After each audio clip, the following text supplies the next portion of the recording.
शादियां जन्म का साथ होती हैं। शादियों में जब पति पत्नी एक संबंध में बन जाते हैं तो वो 7 जन्मों तक रहते हैं दोस्तों।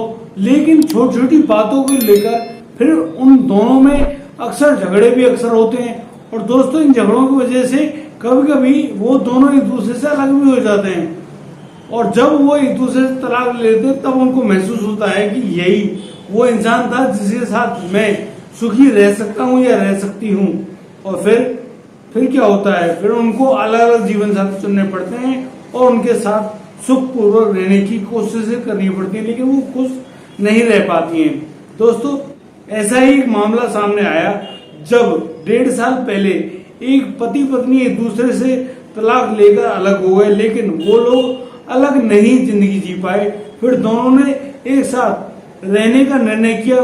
परिवार से छुपकर वो अकेले में रह भी रहे थे, लेकिन उन्हें पता नहीं किस बात का डर लगा और फिर उन्होंने अपनी जीवन लीला समाप्त करने के बारे में विचार किया और फिर उन्होंने जहर खाकर एक दूसरे के साथ आत्महत्या कर ली। आखिर ऐसी क्या वजह रही, क्यों हुआ यह हत्याकांड, जानने के लिए बने रही हमारे साथ वीडियो में अंत तक। नमस्कार, आदाब, सत श्री अकाल दोस्तों, मैं भीषम प्रकाश स्वागत करता हूं आपका हमारे YouTube चैनल किस्से क्राइम कर। दोस्तों आज का बेहद ही हैरान करने वाला ये मामला सामने आया है नोएडा, जो कि उत्तर प्रदेश की प्रसिद्ध शहर है।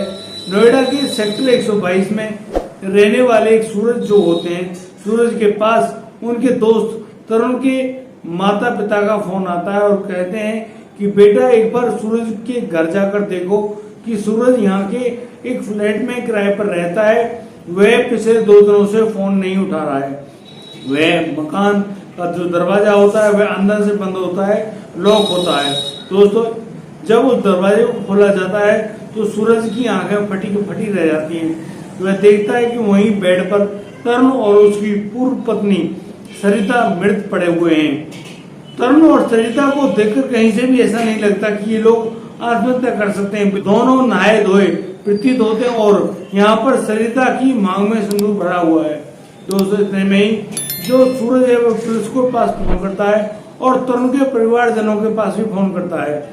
तरुण का परिवार मेरठ में रहता है। मेरठ जब उसके परिवार को इसके बारे में सूचना मिलती है तो वो सीधे भाग लेते हैं नोएडा के लिए और नोएडा आकर वह उसके घर में जाकर देते हैं। तब तक पुलिस भी वहां पर आ चुकी होती है। पुलिस के कहने पर दोनों के शवों को बरामद कर लिया जाता है और पोस्टमार्टम के लिए हॉस्पिटल भेजा जाता है और प्राथमिकी दर्ज कर ली जाती है। दोस्तों उनके मृत शरीर के पास एक सुसाइड नोट भी बरामद हुआ।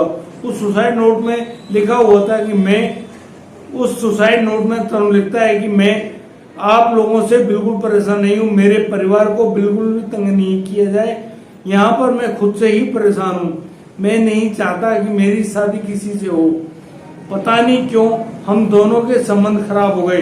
यहाँ पर वह अपनी पत्नी सरिता के बारे में लिखते हैं कि हमारे संबंध क्यों खराब हो गए मुझे नहीं पता और हमारा तलाक हो गया, लेकिन यहाँ पर हम दोनों ही एक दूसरे के साथ जिंदगी जीना चाहते हैं और हमने सिर्फ जिंदगी जीने का प्रयास किया है, लेकिन पता नहीं क्यों दुनिया वालों को यह संबंध अच्छा नहीं लग रहा है, इसलिए मैं किसी को दुख नहीं देना चाहता और मैं अपनी जीवन लीला समाप्त कर रहा हूँ।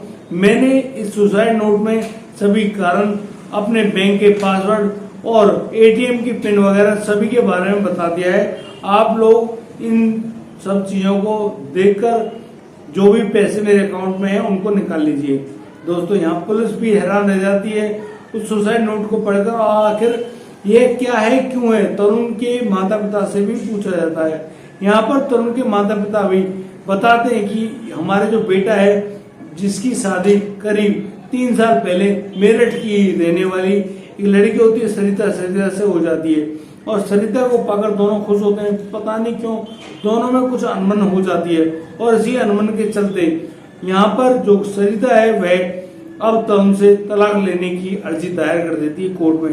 दोस्तों मैं आपको बता दूं कि तरुण नोएडा में ही एक IT इंजीनियर का काम करते हैं सेक्टर 16 में और दोस्तों यहाँ पर वह अच्छा खासा कमा भी रहे होते हैं, लेकिन पता नहीं क्यों सरिता को कुछ पसंद नहीं आ रहा होता या फिर कुछ उसके मन में होगा, मैं नहीं कह सकता।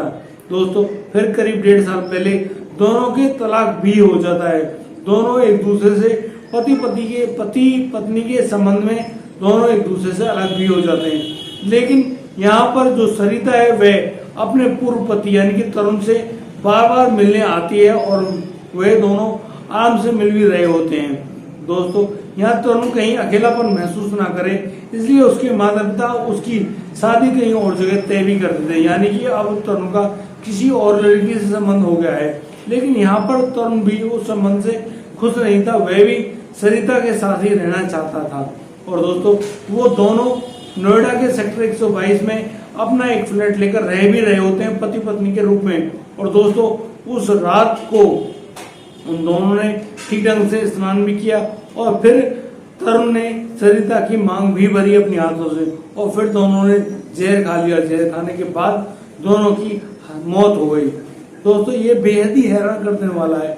आप छोटी छोटी बातों को लेकर ऐसे झगड़ते हो और गंदा झगड़ा करते हो और ये छोटी छोटी बातों पर किए गए झगड़े ही अक्सर तलाक का रूप धारण कर लेते हैं। ये तलाक जिंदगियों को बिगाड़ने के लिए, संभालने के लिए नहीं है।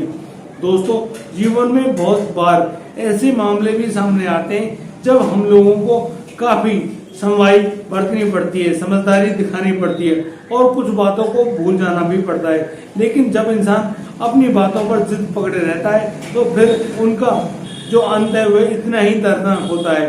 यहाँ तरुण ने कुछ बातें भी और भी लिखी हैं। उस सुसाइड नोट में उसने लिखा वे अपने भाई की जो बच्चे हैं यानी कि भतीजे और भतीजी हैं उनसे बहुत ज्यादा प्रेम करता है। उनके नाम उसने कुछ पैसे भी जमा कराए उन बच्चों को और मेरे परिवार को किसी भी प्रकार का पूछताछ या किसी भी मामले में घसीटा ना जाए, इस मामले में उनकी कोई भी गलती नहीं है। दोस्तों, ये बेहद ही हैरान कर देने मामला है कि कैसे कैसे दोनों ने तलाक लिए, अपनी छोटी छोटी बातों के झगड़ों को तलाक के रूप में तब्दील कर दिया और फिर दोनों एक दूसरे से अलग भी हो गए। और फिर जब उनका गुजारा एक दूसरे के बिना नहीं हुआ तो फिर दोनों ने साथ रहने का प्रयास भी किया। और दोस्तों, यहाँ पर वो दोनों एक दूसरे के साथ रह भी रहे थे, लेकिन पता नहीं क्यों उन्होंने अपने जीवन लीला समाप्त करने का प्रयास किया और उन्होंने अपने जीवन को समाप्त भी कर दिया। अरे भाई, तुम्हें दोबारा साथ रहना था तो आप लोग साथ रह लेते ना, आपको किसने मजबूर किया था? लेकिन यह दर्दनाक और कायरतापूर्ण कदम उठाकर आपने क्या साबित करना चाहा? तरुण, ये आपने अच्छा नहीं किया। और दोस्तों, हम भी आपसे गुजारिश करते हैं कि इस आत्महत्या जैसे दर्दनाक कदम को ना उठाएं। यह बेहद ही कायरतापूर्ण काम है। और दोस्तों, यदि आपको हमारी वीडियो और दी गई जानकारी अच्छी लगी हो तो आप हमें लाइक करें, कमेंट करें, शेयर करें और हाँ, सब्सक्राइब करना बिल्कुल ना भूलें। दोस्तों, दीजिए मुझे इजाजत, मिलता हूँ कल, लाता हूँ नया सनसनीखेज मामला। तब तक के लिए आप बढ़िया रहें, बेहतरीन रहें, अपने परिवार का बखूबी ख्याल रखते रहें। जय हिंद, जय भारत।